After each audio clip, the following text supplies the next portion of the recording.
Hello and welcome to my YouTube channel, The Simplified Economics. Today, I am going to simplify the concept of production possibility curve. आज एक बात और करते हैं. Let me speak in bilingual, that is both in English and Hindi. I hope इससे किसी को बुरा तो नहीं लगेगा. चलिए शुरू करते हैं. तो फ्रेंड्स, आज मैं बात करने जा रहा हूँ प्रोडक्शन पॉसिबिलिटी कर्व की. प्रोडक्शन पॉसिबिलिटी कर्व एक बड़ा ही इम्पॉर्टेंट, सिंपल बट बड़ा पावरफुल टूल है इकोनॉमिक्स के टूल बॉक्स में. इसकी हेल्प से we able to understand many phenomena in economics. So आइए प्रोडक्शन पॉसिबिलिटी कर्व को समझते हैं. तो आज की क्लास में I am going to include production possibility curve, its meaning and definition. I'm also going to talk about derivation of production possibility curve and the relationship between production possibility curve and opportunity cost. फिर हम देखेंगे how to measure the slope of PPC and उसके साथ साथ we will also understand the concept of shift in PPC. PPC में shift क्यों होता है, कब होता है और उसका analysis क्या है. So friends, first of all, the definition of production possibility curve.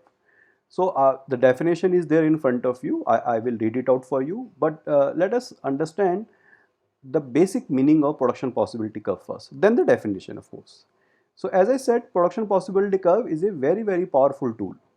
So what happened in this concept, that we draw a curve, that curve explain us, tells us various possible combination that can be produced by an economy. Now why this simple thing is so important? I'll come to that. But before, let me give you the definition, the technical definition, right? So the definition says the PPC shows all possible combination of goods that can be produced in an economy with the given technology and available resources. Now definition is little heavy, but one has to follow the exact rules, exact terms while defining something. Okay, so we can bifurcate this definition into three parts. First part, it talks about possible combination, right? Possible combination of two goods that can be produced in an economy. How many goods? Two goods. Now the question is, why only two goods, sir? Why not three, four? And if it is about economy, in an economy we produce thousands and thousands of goods. Why only two goods? Yes, your question is right, but please remember that this is a diagram, this is a curve, and in a diagram we usually have only two axes, that is y-axis and x-axis. That is why we are assuming there are only two goods. And by the way, this two goods will not hamper your understanding. आपको कोई इससे असर नहीं पड़ेगा अगर हम सिर्फ दो गुड्स की बात करते हैं. आपके लिए ये दो गुड्स ही पूरी इकोनॉमी के कॉन्सेप्ट को समझाने के लिए बहुत हैं. और वो गुड्स बन कैसे रही हैं? With the given technology.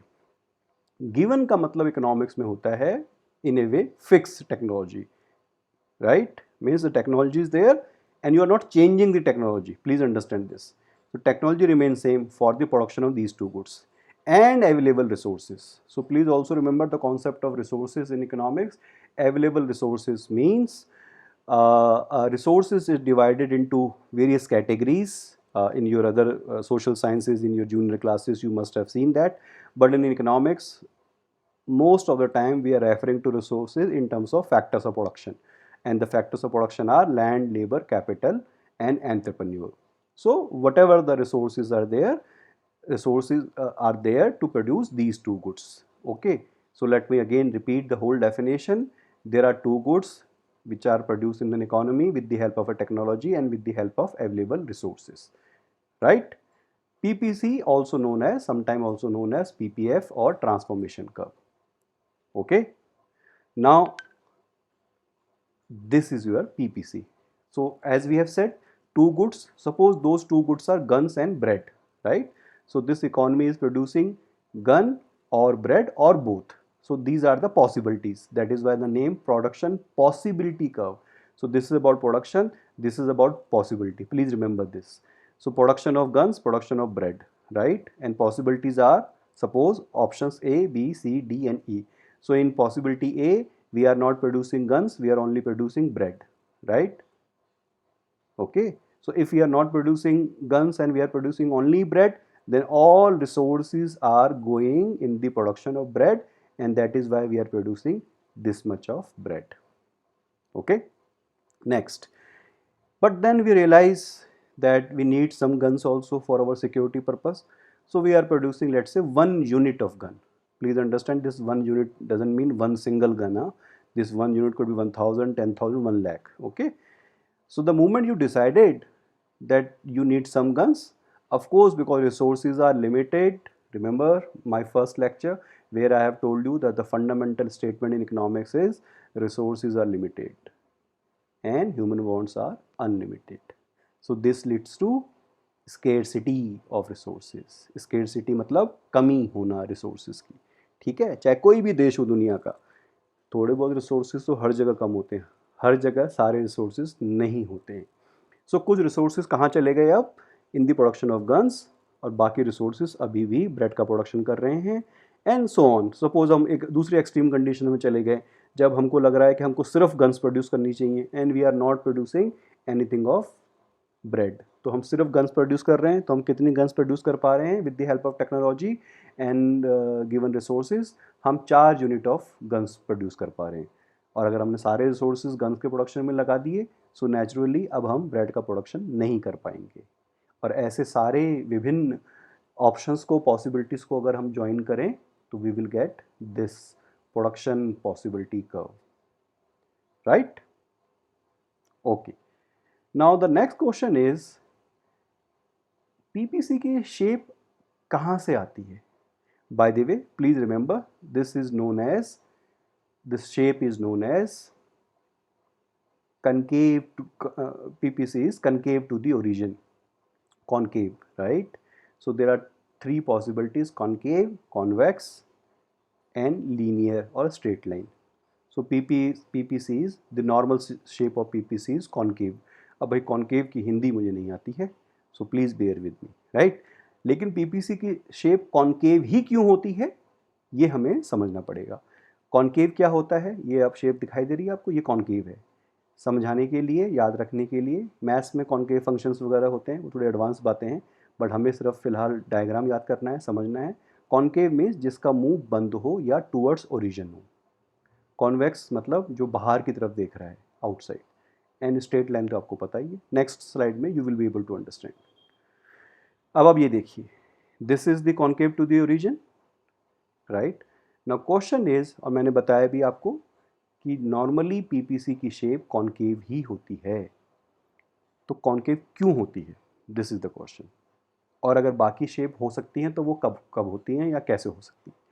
But first let us understand the normal shape जो यूजुअली होता है. ठीक है, same diagram I am drawing again the previous slide. Breads and guns, 4 units of gun maximum and 100 units of breads maximum. Okay, now students please see, for example, see this point B. Point B, this much of guns, how many?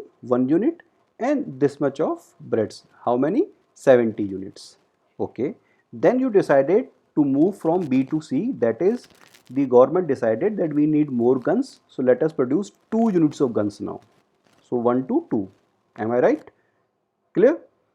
Now once you decided to produce 2 units of gun, naturally you will have to sacrifice some amount of bread. So how much you are sacrificing? That sacrifice is change in y-axis. Am I right? अब आप कहाँ आ गए? पहले आप 70 पे थे, अब आप शायद पहले आप 90 पे थे, अब आप 70 पे आ गए, राइट? सो कितनी यूनिट्स का सैक्रिफाइस किया आपने? 20 यूनिट का सैक्रिफाइस किया. सैक्रिफाइस को मैं कैसे मेजर कर रहा हूँ? ये vertical distance, change in Y. Y change in Y? Because this is Y axis which is representing breads and this is x axis representing guns. So delta x is 1 unit, delta y is 20 units. ठीक है, change in y. फिर आप साहब एक और चले गए C से D. C से D का मतलब अभी माहौल ज़्यादा ख़राब है, पहले तो सिर्फ एक ही दोस्त था, अब हमारे 2 दोस्त हो गए हैं. समझ गए ना मैं किस तरफ कह रहा हूँ? दोनों तरफ हमारे 2 दोस्त हैं अब. So we need more guns, right? So from 2 units to 3 units. लेकिन if you need more guns, then you will have to sacrifice some units of breads further. पहले कितना सेक्रीफाइस किया था आपने, इतना डेल्टा वाई, ये परपेंडिकुलर देखिए आप, ये कितना था in terms of number 20 units. Now from this point to this point again delta Y, पहले आप यहाँ थे 70 पे 70 पे, अब आगे 40 पे, मतलब 30 यूनिट्स.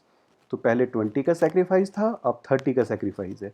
ये आप कैसे देख सकते हैं, this length of this perpendicular. I hope it is visible, this perpendicular is bigger than this perpendicular. और समझना है तो from will move from 2 to 3 and 3 to 4. Now you see this perpendicular.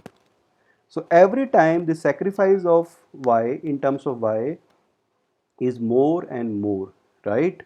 So this length of perpendicular is increasing,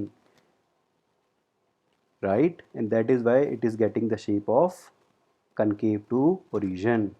So because I am increasing the guns by 1 unit, so I am calling it marginal opportunity cost. ये एक important term है जो बच्चे junior classes में हैं, 11th 12th में हैं. This is a 1 mark question. Sometimes they ask what is the reason behind the slope of PPC. So you can always write because of increasing marginal opportunity cost. Okay. That is I have written here MOC, marginal opportunity cost. Why opportunity cost? Because you are sacrificing breads in order to produce guns. And why marginal? Marginal के बारे में detail में किसी और lecture में बताऊंगा. फिलहाल marginal का मतलब होता है when you are increasing the one product by 1 unit each, एक एक से बढ़ा रहे हैं आप, तो हम वर्ड यूज़ करते हैं मार्जिनल. ठीक है बेटा बच्चों. Okay, so whenever this happens, this slope, formula of slope is also mentioned, delta y by delta x. ये थोड़ा बच्चे मैथ्स भी अपना इम्प्रूव करें. Change in y, change in x. और अगर ट्रिग्नोमेट्री में अगर आप पढ़ें तो उसमें होता है राइट एंगल ट्राइंगल में tangent theta, that is perpendicular upon base, right. तो ये सारी चीज़ें हैं, इसके बारे में मैं एक फुल लेक्चर कभी लूँगा where I will discuss basic mathematics which we use in economics. Okay, so shape of PPC is concave if the marginal opportunity cost is increasing, but if it is constant then the shape is straight line. So आपने x बढ़ाया 1 unit से, y हुआ 20 से कम, y हुआ 20 से कम, y हुआ 20 से कम, मतलब change in y and change in x, the ratio is constant, so the shape will be straight line.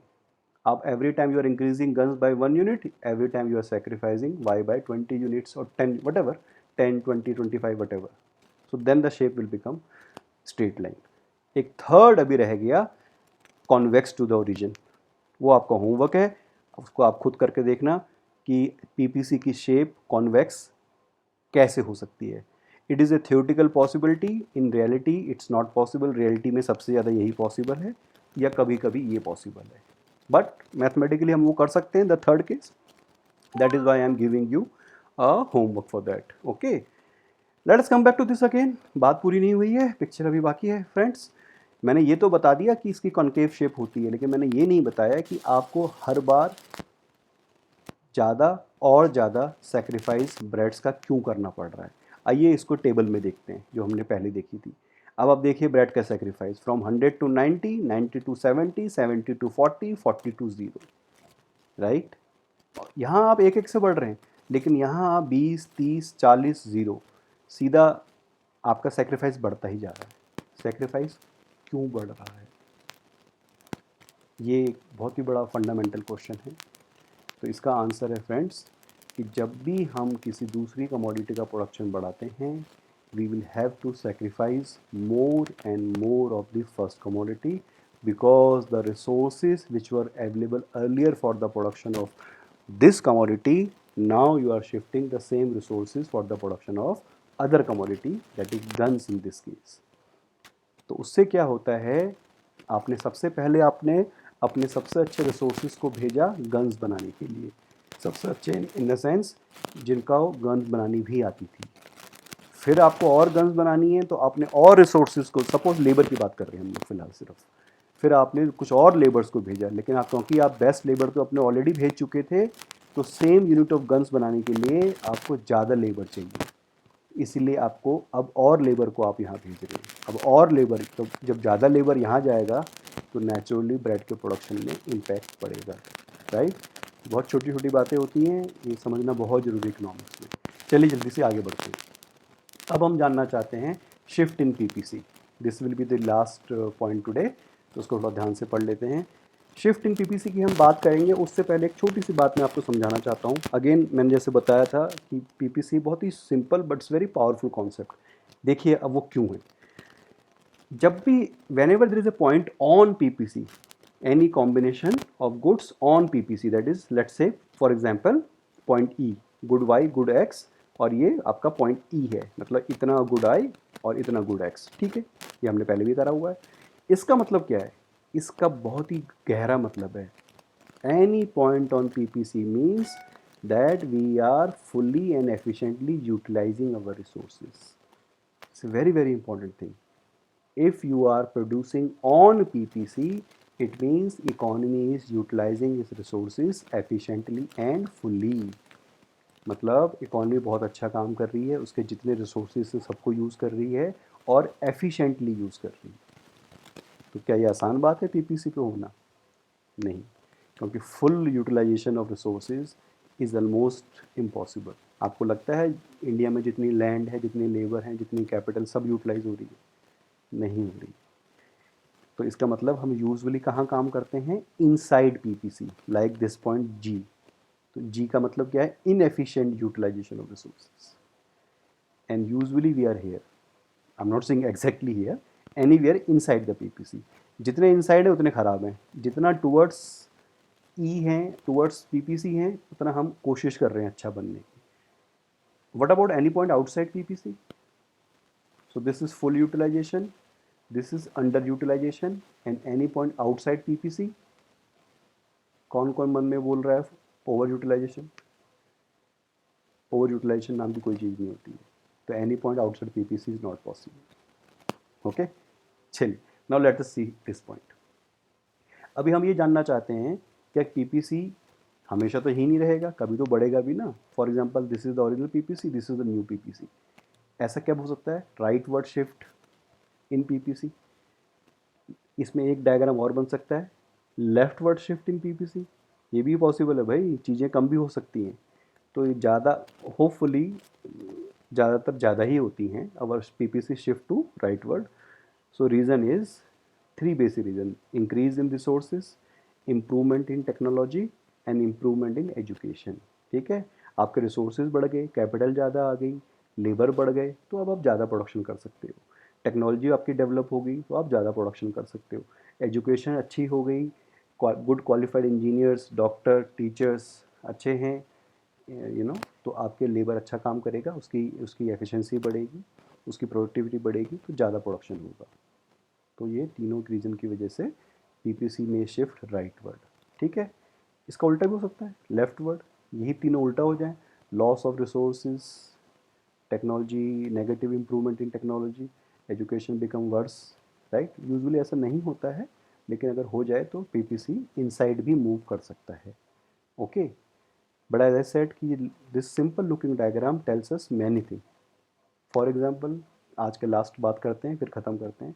For example, अब मैं पूछूं आपसे, ये बोल्ड लाइन और ये डॉटेड लाइन, इसमें से इंडिया का पीपीसी कौन सा और अमेरिका का कौन सा है? आप बिना देखे, मतलब बिना डेटा के भी आप बता सकते हैं कि शायद अमेरिका का ये आउटर वाला होगा और इंडिया का इंडर वाला। क्यों? क्योंकि हमें पता है American economy is bigger than Indian economy, right. See, बहुत सिंपल तरीके से भी हम ये समझ सकते हैं। फॉर एग्जांपल, अगर मैं आपसे ये पूछूं, अच्छा 1947 में हमारा पीपीसी कौन सा होगा इनमें से, और 2020 में कौन सा लग रहा है आपको? तो अगेन आप कहेंगे 2020 में तो यही होगा बड़ा पीपीसी, 47 में छोटा पीपीसी, क्योंकि पिछले 50, 60, 70 सालों में resources have increase, technology has increase, education has improved, so we are now moving bigger PPC, हमारा पाई बड़ा होता जा रहा है, right. So PPC tells us many phenomena, explain many useful phenomena in economics. That is why it is important to understand, have the knowledge of PPC. Thank you friends. आप लोग पढ़ाई में ध्यान दीजिए, अपना ख्याल रखिए, एंड फिर मिलते हैं with some new topic. Till then, bye bye and take care.